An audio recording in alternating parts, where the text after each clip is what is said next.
Princess Celestia Hates Tea. Seriously, a lot. Part 2 by Jeffrey C. Wells.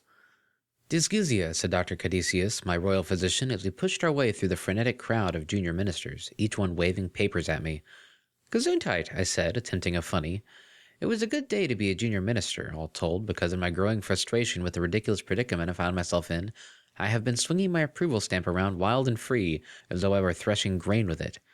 I was pretty much approving anything that looked like a stack of papers at this point, and quite a few things that didn't. I seem to recall bestowing a rather impressive portfolio of executive powers upon an ornamental vase a few hundred yards back, for instance. I hoped that it would not abuse them. No, Highness, said Dr. Caduceus. Disguzia, meaning a disruption in the sensation of taste. Yes, doctor, I said. I'm well aware. The maroon-colored unicorn harumphed a bit as he muscled past a helpless errand colt. Then you'll also know, he said, that there are any number of illnesses that can evoke symptoms of dysgeusia. Serious illnesses, Highness. Dr. Caduceus, I said, giving casual approval to a multi-thousand-bit study on the effects of teas upon the world's magnetic field. I appreciate your concern. I want to assure you that there has been no change in my perception of the flavor of tea. I find it equally distasteful today as I did yesterday, and as I did the day before. Caduceus clucked his tongue in his mouth and lifted up a little clipboard and pencil in his telekinetic field. Memory disruption, he muttered as he wrote. This is serious, Doctor, I said, idly designating March as National Herring Month. Of course it is, Highness, he said. Dysgeusia and memory disruption? This narrows the field considerably, in a rather alarming direction. Paraneoplastic syndrome comes readily to mind. You blame absolutely everything on paraneoplastic syndromes, Doctor, I said. I sent one of my chambermaids to you with a troublesome stone in her hoof, and you returned her with a diagnosis of paraneoplastic syndrome. I punctuated my utterance by funding an entire polar expedition, complete with sled dogs. It's the silent killer, he said ominously, and the noisy one, and basically all levels of death volume in between. I'm certain it is, I said, granting most favorable trade status to a candelabra and accidentally declaring one of my adjutants an independent nation unto herself. Just a few more yards to the audience hall. Buck up, Celestia. You can do this. I'm telling you, Your Highness, said Caduceus, you are not a well mare. As your personal physician, I formally advise you to delay the day court until you're feeling a bit more, sane. Sane? I said, quirking my brow at him as I effortlessly annexed a handful of territories on my primary swing and sent several thousand tons of yams to a starving nation on the zebra subcontinent with my follow-through. You know what would make me a bit more sane, Dr. Caduceus?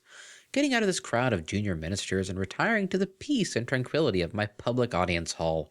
I blinked, and yes, I did just say that. Very well, princess, said Caduceus, sighing theatrically. You're the god empress, I suppose. Thank you, I said, passing the last few yards of this tedious gauntlet and throwing open the door of the audience hall. My audience hall was absolutely full. We're not referring to Fire Marshal's recommendations level of fullness. We're not even referring to maximum safe capacity levels of fullness. We're referring to it would be physically impossible to cram even a single additional soul into this room levels of fullness. The presence of copious numbers of Pegasus petitioners even assured that the room was filled to absolute mathematical capacity 2 or 3 vertical levels deep. Virtually every pony in the room was marked with a tea-related cutie mark. We had ponies marked with teapot marks. We had ponies marked with tea strainer marks. We had ponies with trendy French press tea preparation system marks. We had ponies whose flanks were marked with a trio of tea leaves, or a trio of silken tea bags. One husky bearded pony sported a wonderfully detailed silver samovar with matching sugar bowl on his behind. Every single tea-talented pony in all of Equestria had made his or her way to the capital city, overnight. My audience hall was filled with an entire solid wall of pony. And, the second I showed my face at the door, was also filled with an entire solid wall of noise. Some were concerned tea merchants, angry at what my declaration might do to their bottom line in the next fiscal quarter. Some were tea zealots, morally outraged that I would dare sling such base slander at their apotheotic beverage. And some were merely good Samaritans who were worried that maybe their princess had lost her zest for eternal life, and was in need of a good hot cup of tea to cheer her up, tea which they would gratefully provide. I delicately shut my eyes, and then addressed the room in ringing tones of heart-rending clarity, tones that would brook no overspeak. "Attention, my beloved pony subjects," I announced, as the room fell silent in ripples before me. "It is with great regret that I tell you that the day court will be hearing absolutely no tea-related business this day." Murmurs of protest and dismay began spreading like ground fire. I spoke again to quash them. Clearly, there was more to be heard on the topic of tea than any one princess could manage in a single day of petitions. Return to Canterlot Castle at 8 o'clock on the morrow, and queue up before the office of the Ombudspony of the courts, so that we may approach this crisis with some semblance of organization. It's difficult to argue with me when I get my stern face on. Moping and dragging hooves, the throng of petitioners slowly began to clear its way out of my audience hall, a process that took nearly an hour all told.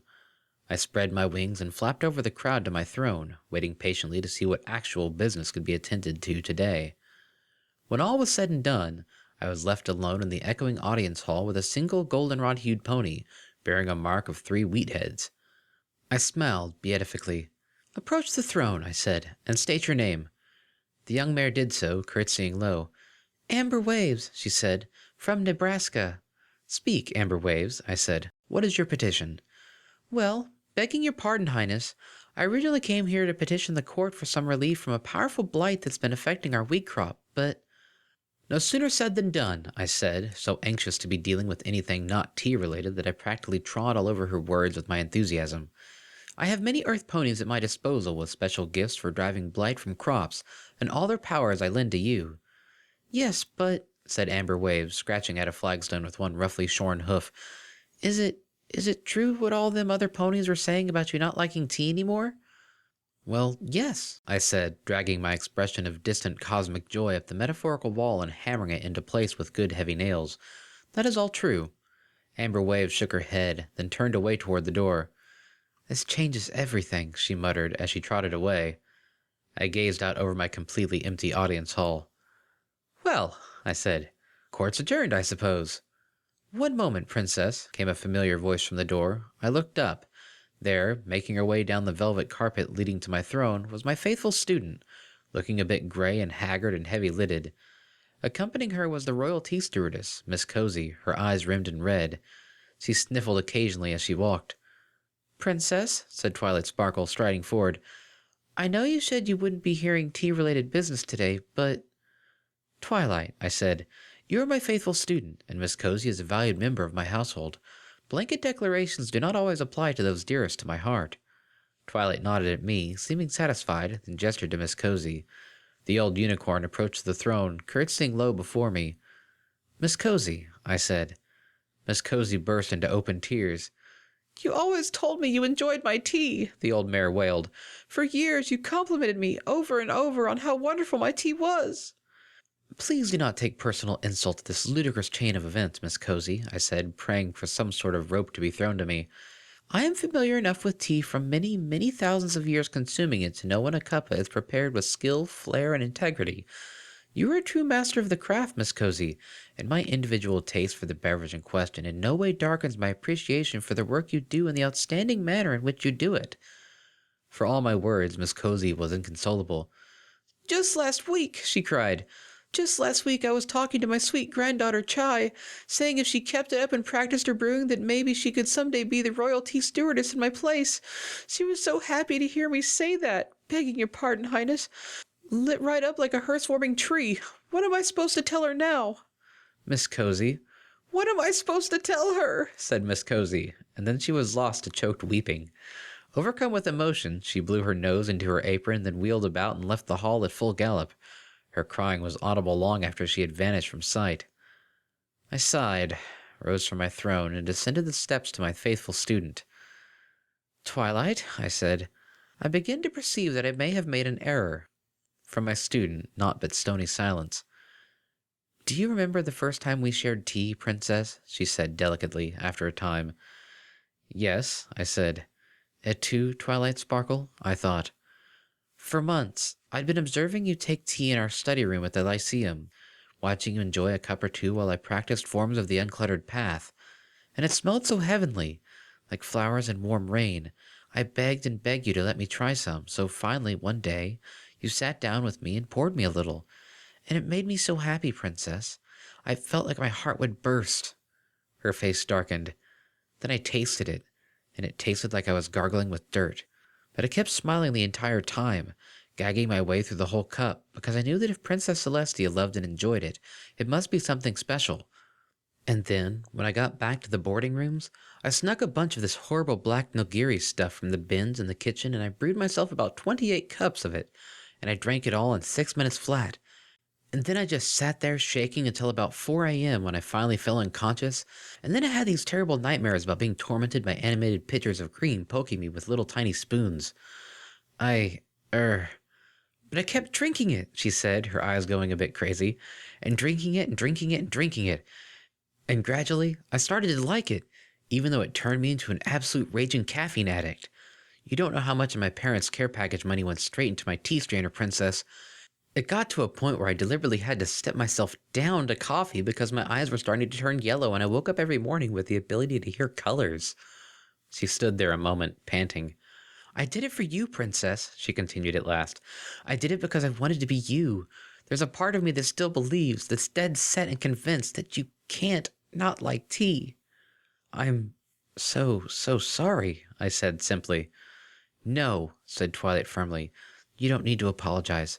Because you know what? I thought it over last night, and I came to a realization, and I'm feeling a whole lot better about it now. One bright spot then, at least, I said, smiling. There's a lot of misinformation resting in my ponies' minds, Twilight. Most of it my fault. My personal physician thinks I'm insane, or have paraneoplastic syndrome, or I'm insane because I have paraneoplastic syndrome, or something like that. Well, I think it's time we set the record straight. You've got a meeting with the High Cabinet this afternoon, correct? Yes, I said, mostly concerned with damage control for my little tea tantrum. I would be honored if you would let me attend and stand by your side for it. And I said, would be honored if you would do so. Great, said Twilight brightly, as we trotted out of the audience hall side by side. Don't worry, Princess, we'll fix this, you'll see.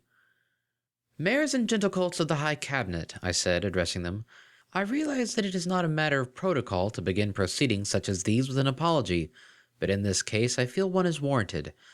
And as humility has never been one of my greatest strengths, I find it meet that I should cultivate any such leanings in my soul. I gazed clear-eyed at each one of them in turn. My faithful ministers, I declared, I am sorry for behaving in a most unprincess-like fashion yesterday and inadvertently compromising the bedrock of equestrian society over a relatively trivial matter of beverage preference. And I'd like to apologize as well, said little Twilight at my side. Had I not been so completely flipped out with panic over the possibility of a second changeling attack on Canterlot, I wouldn't have brought the business end of the elements of harmony to bear on my wonderful teacher, thus lighting the fuse that led to this whole big blow-up thing. Apologies are all well and good, Highness, Miss Sparkle, rumbled Chancellor Palimpsest, leaning forward, but they will not restore the public's faith. Our tea exports have plummeted overnight. There is talk that the crop of equestrian domestic must perforce be terrible this year if it engenders in the princess such a violent negative reaction. There are even mutterings that the crop itself might be cursed or hexed, added Lady Goldenrod. This is a financial disaster, Highness, the ruination of many lives. Sociologically speaking, added Poetry Slam, my distressingly hip Minister of Culture, adjusting his tiny smoke spectacles, this also puts us on the precipice of an extremely ungreevy downward swing in tea-house attendance, leading to widespread societal angst as we attempt to reconcile and rebuild our cultural identity in light of those new standards of obligatory third-place interaction. He sat back. We're like ships without rudders, Mommy-o.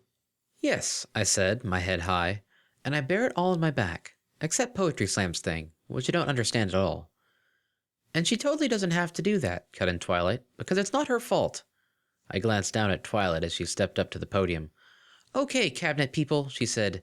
I don't want to alarm you overmuch, but I can sum up the problem we're facing here with one single word. She leaned over the podium, resting her hooves heavily on its edges. Discord, she said. The Cabinet erupted in gasps. Oh, no, no, no, no, no, no, no! I moved smoothly to interpose myself between Twilight and her podium. What I think my faithful student means, I began. Discord has returned, shouted the always high-strung Cardinal, and he can make ponies not enjoy tea.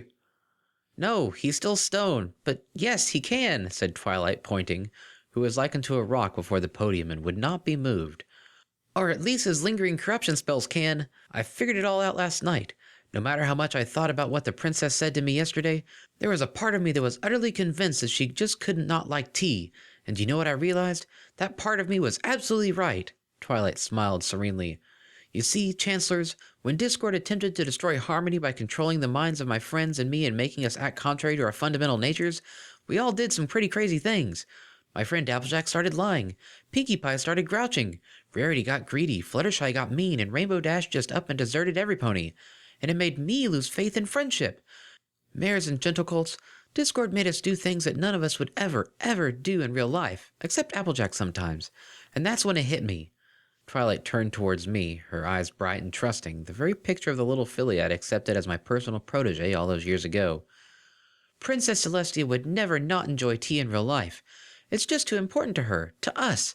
And that means Discord got to her, too. Clearly, a non-tea drinking Celestia is diametrically opposed to the real Celestia we all know and love. Twilight grinned at me and snuggled up against my side. Wait, said Chancellor Palimpsest, his eyes narrow. Are you saying that our Princess Celestia is corrupted by Discord's influence, as we speak? Yep, said Twilight. So what can we do to bring the main queen home to us, little sister? Asked Poetry Slam. It's simple, cried Twilight. We'll do the same thing I did to all my corrupted friends.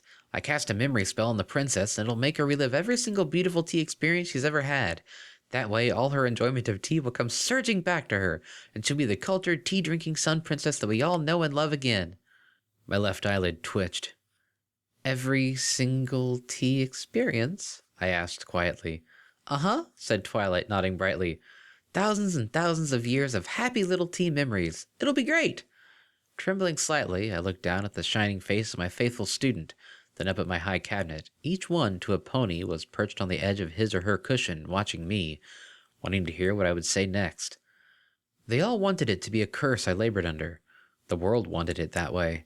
An entire quarter of the economy and a non-insignificant slice of our diplomatic relationships hinged, improbably, on my being the princess that every pony publicly and quite incorrectly knew me to be, down to the least and most insignificant detail.